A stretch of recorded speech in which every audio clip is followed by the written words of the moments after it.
An entire world is ready for you to start your career teaching the path to wellness. Mastering the science of mindfulness. And the art of coaching. To help clients achieve mental, emotional, and physical betterment of life. Through movement, nutrition, recovery, and regeneration. Because impacting one person impacts a family. Impacting a family impacts a community. And impacting a community impacts the world. Become an NASM certified wellness coach.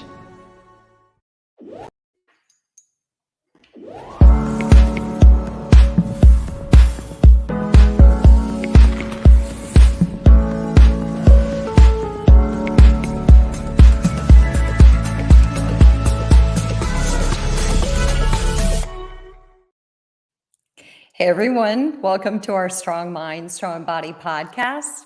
I'm your host, Angie Miller, and today we are going to talk about the power of confidence. And the question is confidence the missing link to motivation? And I would probably argue that it is. So when clients lack confidence, they're often held hostage by this internal negative dialogue that reinforces messages like, I'm not athletic or I'm not in good enough shape. So today I have Cher McLester. She is a professor of exercise science, and she's going to help us learn ways that we can increase our clients' confidence so we can help them unlock their true potential. So I'm going to bring Cher in so that she can introduce herself, and welcome, Cher. Hi, Angie. Thanks for having me. I appreciate the invitation. Yes. And you know, Cher, you and I met because we both contributed to the women's fitness specialization. And so I know that you're a wealth of knowledge. I read your chapter and I really appreciate the work that you do. Thank you. Yeah, that was a lot of fun to work on. I hope a lot of people will find benefit in what we did this last round. You know what? I hope so too. So one of the things that you and I have talked about is you've done a lot of work, a lot of research on self-efficacy. And you and I talked about how sometimes when we say self-efficacy, people are like, what is self-efficacy? But I think boiled down, and when you peel away all the layers, self-efficacy really boils down to personal self-confidence, almost like personal empowerment. And confidence varies throughout our lives, right? There are times when we feel uber confident, and there are times that our confidence kind of wavers. But I really want to start off by asking you, what do you think affects confidence, especially in our clients? Because we as Fit Pros, we're like, what is it that affects confidence? Yeah, that's a great question. And one of the things that we know affects confidence is, we call it mastery experiences, but what that really boils down to is, have you had successful endeavors with a behavior? Have you been able to actually do the behavior? So this idea of mastery experiences just comes down to how have you done it? How often have you done it? Have you been successful? And like you said, self-efficacy is such an important variable, and it does absolutely boil down to confidence, which is a much more common term that I think everybody has experience with. And really, self-efficacy is just how confident are we in our ability to engage in a behavior such as exercise, and how confident are we that we would be able to maybe continue with that behavior. So yeah, confidence is a really important variable, and it comes down to a lot of doing and being successful. I like that idea of mastery experiences. Have you had these experiences in the past? Have they worked out in your favor? And I was thinking the other day, I was talking to a client in mental health, and we were talking about the application of physical movement to help her to feel better. So not just cognitive strategies, but what about physical strategies? And she said, you know, Angie, years ago, I joined a gym, and it was a women's only gym. And I went there and I had a goal to lose weight, but I expected to walk in and be embraced and to feel accepted and connected. And I felt exactly the opposite. I felt shamed. I was told what was wrong. And so to me, when I look at mastery experiences, I think her experience with fitness and walking into a gym started out so negatively that that's what she's carrying with her. So is that what you're thinking when you say mastery experiences? Do I have that right? Yeah, and it's you touched on something else that's important. That we know that there's a lot of factors that will affect confidence. And one of them also is the emotional side of things. So there's getting the experiences themselves. And if they're successful, our confidence tends to build. If we attempt a behavior and it doesn't go well, our confidence can go the other direction, where we lose confidence. And the way that an experience makes us feel emotionally, physically, those also contribute. So this would be a really good example of someone walking into a facility feeling like they don't belong. So emotionally, that might cause anxiety, and that could cause some feelings of a lack of self-confidence for their ability to be in that environment. And then the other part of that could also be if the client walked in and didn't see people like herself. So we also gain confidence if we see people that are in any number of ways similar to us doing a behavior. So if that was also not present, that could have immediately affected confidence. That's a great way of putting it. And when I think about that, all the emotion involved in experiences, it's so true, because emotion is so tied to our senses, not just what we see. Like you said, when we're looking at other people in the gym, can we relate to how we perceive that we look versus how we perceive that they look? Even down to the smells, the sights, the sounds, the things that we're hearing. Are we hearing a lot of grunting and slamming of weights? Or are we hearing things like, you've got this and let's go? Because our mind attaches to experiences in so many different ways. Like music is such a pivotal one. How many times do you hear a song on the radio and it takes you immediately back to a situation? I mean, I would guess that if I actually were to pick that client's brain, she probably could think about what was playing on the radio. She probably could tell me what her five senses tapped into. So when I think about that, and when you say your confidence varies depending on like the emotion attached to it and that type of thing. So when I think about like this particular client and I think about these experiences, what comes to my mind, and something you had mentioned also when you and I spoke about this, is encouragement. And how I think that sometimes we can turn the tables on confidence, even if we didn't have an experience that we mastered. We had other experiences in our lives that we might be able to relate to this. And also maybe through encouragement, we might be able to get that client into a different place. What are your thoughts about encouragement? Yes, absolutely. And so when we are formally discussing self-efficacy, the term that we would attach to encouragement is a verbal persuasion. And really that is coming down to, are we being encouraging to our clients? Because sometimes they need that little bit of a nudge, and that initial nudge is going to come from our words, basically saying, you can do this. So there's several ways that we can get that encouragement going. And telling someone that they have a belief in their ability, that can go a long way, because sometimes people, they just need to hear it, and that's all that they need to get pushed forward. And there's also, in terms of Fit Pros, what we can do is not only encourage, but another aspect of encourage, or of increasing self-efficacy, meaning increasing our confidence, is it's looking at what we call modeling. And that's where Fit Pros can basically be very good at demonstrating. So we want to make sure that we're always providing various levels of instruction based on skill. We are very good at making modifications when we see that they are necessary, because if we come out of the gates and we're sort of coming in hot, that can be problematic for our clients if we want them to engage in a skill that they're just not connecting with. They don't have the motor ability quite yet.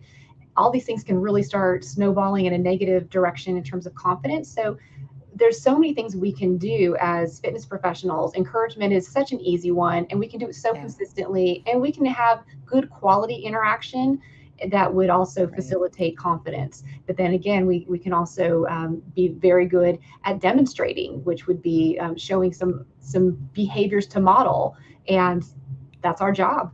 Get in there.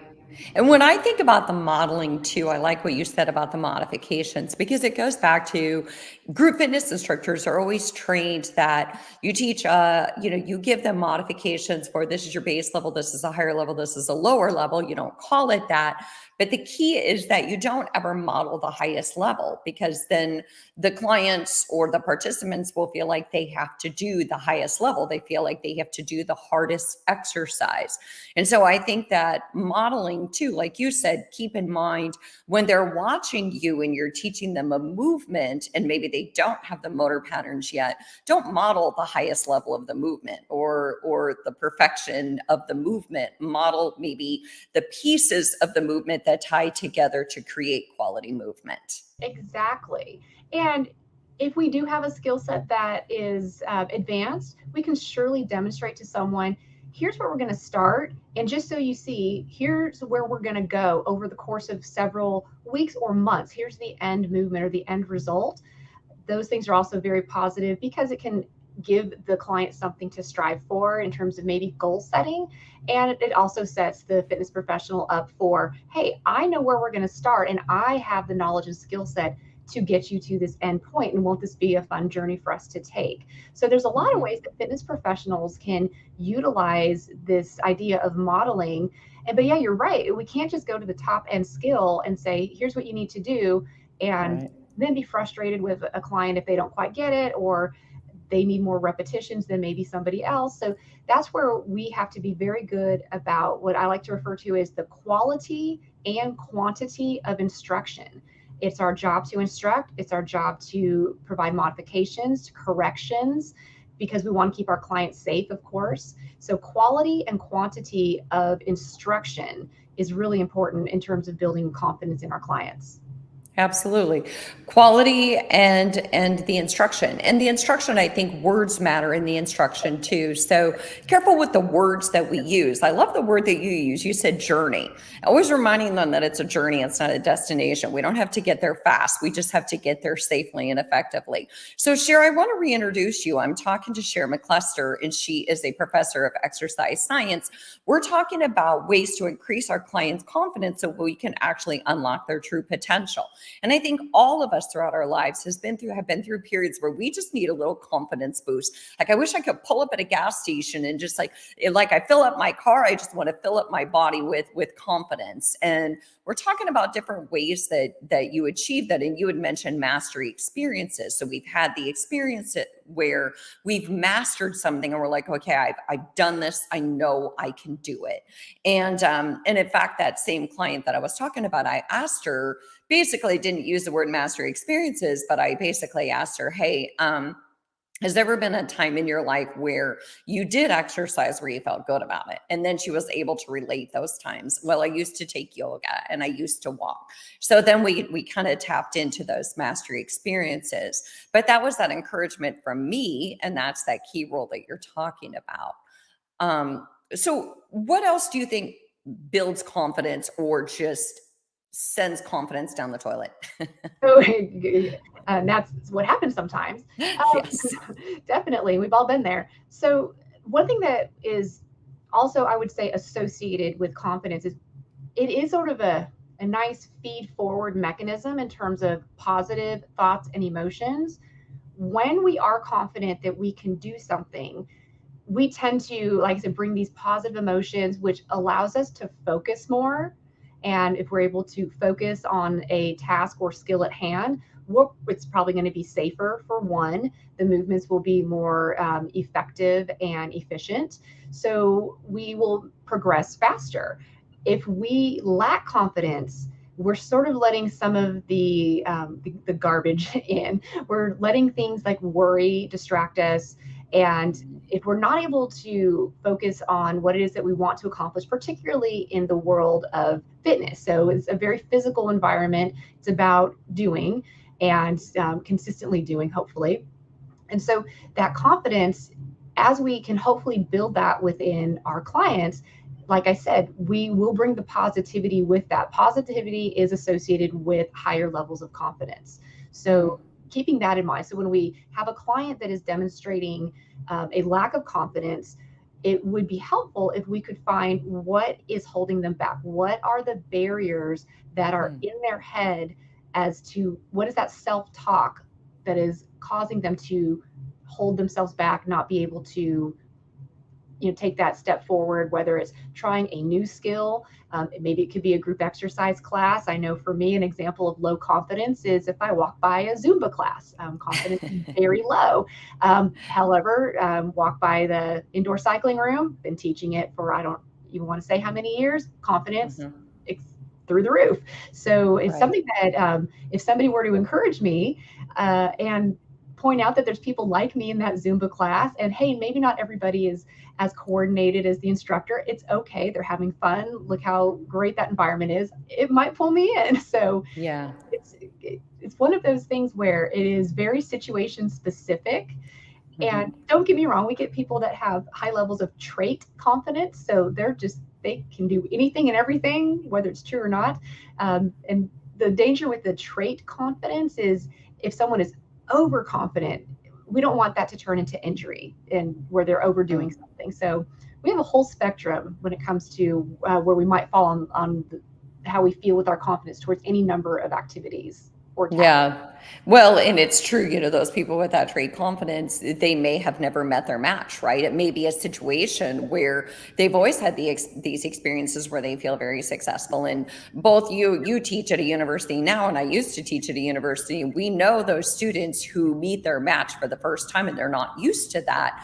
They can be a very difficult place for them because they have never really fallen. And so those of us who fall a lot, like you and I, who if I walk through a Zumba room, I have that same experience. We're used to that resilience of being able to get down, get back up, get down, get back up. That's kind of how we've lived our lives is continually staying uncomfortable. So I think that those are great suggestions, just talking about those mastery experiences, talking about the power of encouragement to empower our clients, talking about the way that they feel these experiences. And I think one of the last things that you said, when I think about really encouraging my clients and kind of thinking about their barriers, you had mentioned self-talk, and I'm working on a workshop on mental skills training. And it's interesting that you said that because it doesn't just tie into confidence, it ties into what's going on in our mental mindset, because that plays such a big, powerful role in how our clients respond to exercise. And I don't think that as coaches and trainers, we're really used to talking to our clients about that self-talk, but I'm so glad you brought that up. It's huge. It is huge. And you don't walk around saying, here's what I'm telling myself. You don't, it's the things you don't readily reveal. So if a fitness professional is noticing that there's some lack of confidence or lack of maybe motivation to do something, it's our job to kind of dig a little deeper and find out what's going on and how can we help? How can we modify? How can we facilitate the experience? Or is it something that we just need to pivot and move in another direction so that we can help our client improve that self-talk? And trying to get into the mindset of our clients, it can be challenging, but that's where those good listening skills come in, and the ability to do some motivational interviewing. I know you and I have talked about that before previously. So, that self-talk, that we don't walk around saying, hey, here's what I'm telling myself is why I can't do it. So we have to kind of pull that out of people and see if we can maybe coach around it a bit. Right. Because the last thing we want to say to our clients is stop thinking that. That's like telling me to stop thinking about chocolate. If I tell myself to stop thinking about something, just in and of itself, I'm thinking about it more because I keep saying stop thinking about it. So it's not that simple. It's just a matter of listening to our clients and saying, okay, this is what's going on in their head. So then we have to help them step away from those thoughts and realize that just because we think it doesn't make it true. It's not our truth. It's just what our mind does. Our mind ruminates, our mind comes up with all kinds of thoughts, but they're not all accurate. So I agree, tapping into that self-talk, helping our clients step away from it and helping them not to wrap it around them like a warm blanket. Exactly. Yes. So speaking of self-talk, what I also think of, and you had mentioned, and I know you've done some research on this in terms of self-efficacy, is you talk about self-love. And again, that's not something that everybody in the fitness profession says, hey, I think I'm going to talk to my clients about self-love. But what does that look like? And what is that exactly? Yeah. So I think, and again, people might have different perceptions, but it's about respecting how you feel about something. It's about acknowledging and putting your needs sometimes ahead of others. And for some of us, guilty of this, it can be very difficult in order to put that self-love first. And you know what, I need to take care of myself. I always think about, when you travel on an airplane, they say, put your mask on before you help someone else. And it's because if you can't help someone else, then they can't help themselves. Now we're in a big mess. So self-love really is about prioritizing you and accepting that you do have needs that need to be met in order for you to maximize your potential. And we do see this often in the fitness industry where people have a lot of external pulls and pressures in their lives. And it's very easy to, in any one given day, reprioritize what they need, which might be a good exercise bout. I think that helps a lot of us psychologically. If we can just get there. No one ever goes to the gym, finishes a workout, and then says, man, I wish I had just laid on the couch for the last 30 minutes. No one ever says that. And that's what I always encourage, my participants in my classes. I'm like, hey guys, when we're done, you're not going to walk out of here saying you wished you hadn't done it. You're going to feel good. You're going to be happy that you put yourself first for the last 60 minutes. And now you can go prioritize others. But it's encouraging people to be respectful of their own needs, because we're always taught to be respectful of others. And I agree with that. And of course, if we happen to be parents or employers or employees or students, any number of roles in life, things are always pulling at what our attention needs to go to. And every once in a while, we need to put that back on ourselves and have that sort of introversion moment where we say it's okay to respect my own needs and to practice some self-love. Yeah.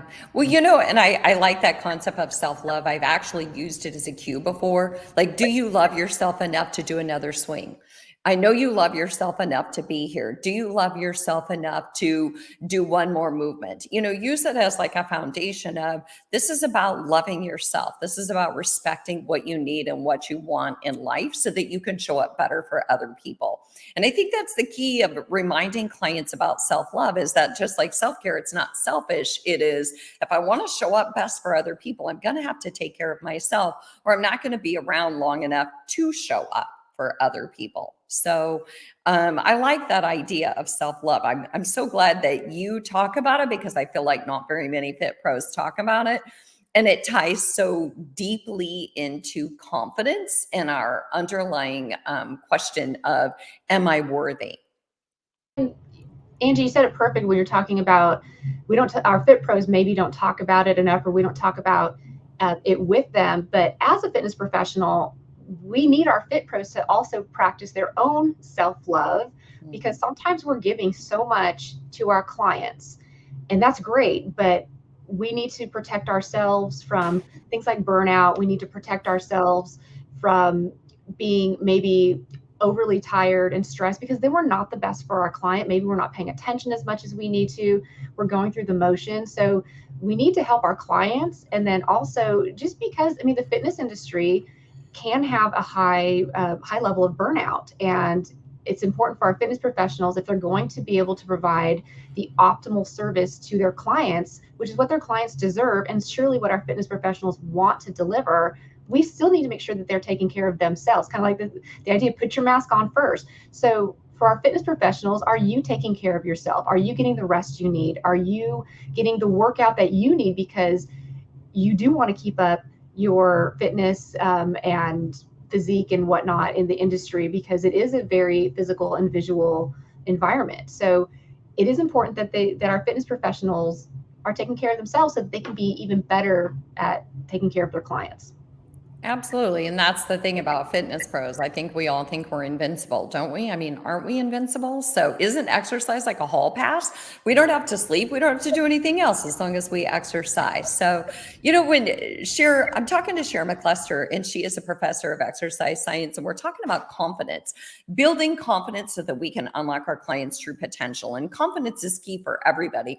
They teach CEOs, business leaders on how to build confidence, not just within themselves, but within their their teams. Because if we have a confident team, we have higher performers. And that's the same way with our clients. But when I think about confidence and self-love, I also think about that flip side of being afraid of failure. And what comes to my mind is, I think one of the best ways to build confidence is to start so small. So, clients come in and they're like, I want it yesterday. I want to lose 5 pounds yesterday. I want to look this way tomorrow. But it's about us kind of reining it in and starting small and just being so full of encouragement, almost like, what was that? Pavlov's dogs, when at the beginning you have to constantly reinforce. I think when clients are new, we have to constantly reinforce, and then we can pull that reinforcement back a little bit as their confidence and self-efficacy increases. But we have to start small and give them really movements that really empower them and make them feel good before we throw a bunch of other stuff at them, don't you think? Absolutely. We need to help them, because it's a partnership when we're working with a client. We need to help them set realistic expectations. So I think that's one of the key things that we can do in terms of helping them maybe start small. It's starting realistic. So where are you starting? That's where good assessments take place. We need to really understand where our clients are at psychologically and physiologically. All of these things come together so that we can program properly. And then we want to set proper expectations. And proper expectations can lead to small victories, and we start building that confidence. And the other thing that we know is that people that do have higher levels of confidence, they set more aggressive goals and they are more focused to achieve those goals. So if we can start out on that right level, that right foot, basically, can we set realistic expectations help them set realistic expectations for what their progress should look like in 1 week, in 1 month, in 6 months. If we can get that narrative early and get the small victories, we start building, and then all of a sudden what seems like the end goal is just the midpoint goal. They want to go farther. They get more focused and committed. So it's a very positive feed forward experience for our client. And again, when they have setbacks, we're right there. Encouragement, let's modify, let's adjust. And sometimes it's you're getting fatigued. I need to pull you back so you don't get hurt. So it's about having their best interest in mind at all times. Yeah, well, and that's so true about the goal setting part, because it's true. Those with low efficacy, those with low confidence don't set very high goals.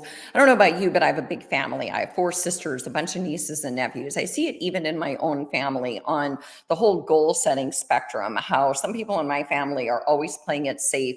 Their goals are very small. To me, they're very under what they're capable of. But that's where that confidence and self-efficacy comes in. And so you see it in people who are very, very confident that they set these very, very, they're realistic goals, but they're also high achieving goals. And so if we can get our clients' confidence built up, they're going to set higher goals and they're going to want to go further. But if we push them too hard, too fast, we're going to go the opposite way. And we are going to flush their confidence in the toilet, and they're going to disappear. And that could be a big reason why, is because they came in and they said, I want to go faster, go fast, go harder, go home. And we listen without educating them and saying, you know what, let's try this first, and then encourage them and build their confidence. Because as a trainer, we have to remember that it's not that we're dismissing our clients' goals and needs, but we do have to remember that we're the experts. And it's not that we know better than them, but a little bit of education and guidance goes a long way, right? That's right. Yes, absolutely. We're on the same page, Angie. So I want to reintroduce you. I'm talking to Cher McLester, and she's a professor of exercise science. She's done so much research on self-efficacy and confidence. And Cher, I do want to just, kind of before we tap out of this episode, I do want to talk about the opposite of confidence, because we both know that confidence plays a significant role in how people approach exercise. And if they're not confident, what kind of messages do you think we hear from them? In terms of what they're communicating to us? Or what they're saying in their mind, things like, I'm not athletic, or exactly. So when people don't have the confidence, it's filled with more of those negative emotions and negative thought processes. the I'm not good enough, I'm not fit enough. We hear that a lot in the fitness industry. If I want to lose a little bit of weight before I try something new, and it's all the I can't. It's and we need to help flip that dialogue in their head and change those I can't to here's what I can do and here's what I will do. So we need to identify what it is that they are capable of and what they are willing to do. And again, like you mentioned earlier, take those small steps and get the small victories and build from there. And it is something that if you're going to be in the fitness industry, you're going to hear an awful lot of I can'ts from an awful lot of clients. So you have to immediately pick up on that negative language and work with your client to help turn that towards a positive. And it comes from being able to adjust expectations appropriately for individuals. Yeah. Well, whenever I hear a client say, I can't, instead of arguing and saying, oh, yes, you can, I always say, okay, well, now I know what you can't do. So what can you do? And then I just let them tell me, well, I can walk. I can, and I literally just pull it from them. What can you do? Start with the most primitive things. I can get dressed. I can do activities of daily living. I can walk. I can show up to the gym. And then all of those things, don't you love that you could do those things? Because it goes back to the self-love. So Cher, before we kind of close this up, is there anything else from the research or anything else about confidence and self-efficacy that I might not have tapped into that you kind of want to share with our listeners? Yeah, I mean, we really tapped into quite a bit. So I think we covered a lot of the main points. And one of the things that comes up over and over again with self-efficacy is, and we use the term mastery experiences. It's back where we started our conversation at the beginning of the podcast. And it is the most robust variable, to talk in research terms, to predict which level our confidence is going to go, meaning is it going to increase or decrease? So if we are trying to hone in on sort of the number one thing that will build confidence over time, it is those continued experiences. So if we can keep people trying and a little bit more, a little bit more, a little bit more, then the confidence will build. And right behind that are those other variables we talked about, which is if someone has some social modeling that they are observing, so they see someone like themselves or their fitness professional demonstrate, and then of course the encouragement. And then also we can't disregard, and we need to help our clients pay attention to, how does whatever the skill or task or movement is, how does it make them feel physically and emotionally? And all of those things together, those are the main variables that are involved in terms of self-efficacy research. But time and again, mastery experiences has been shown in various environments to be the absolute best predictor of whichever direction that self-confidence is going to go. So poor experiences, confidence is going to go down. Well, and I think that's key, because all of us, I mean, we can all think of times where we've had mastery experiences when things have gone really, really well, and times when they haven't. And so I really wanted to bring you on, Cher. I'm so glad that you came on, because I think that the fitness world more and more is kind of having this seismic shift toward, what about mental health? What about self-efficacy? What about these variables like self-confidence, self-love, self-talk? How are these tying in? Because what we're noticing is that we've got our fit people, and then we have a whole population of people, not so much, who are still baffled by exercise and intimidated and don't like the narrative that's going on in the fitness space. So if we as trainers and group fitness instructors can tap into this, and if we can talk to clients about how they feel, I feel like we're going to capture them, we're going to keep them, and we're going to build a love for exercise, not just for themselves. So Cher McLester, thank you so much. Thanks for the work that you do. I think that you're brilliant, and I like everything that you've shared today. So thanks to our APA and NASM audience for tapping in, and we hope to see you next week.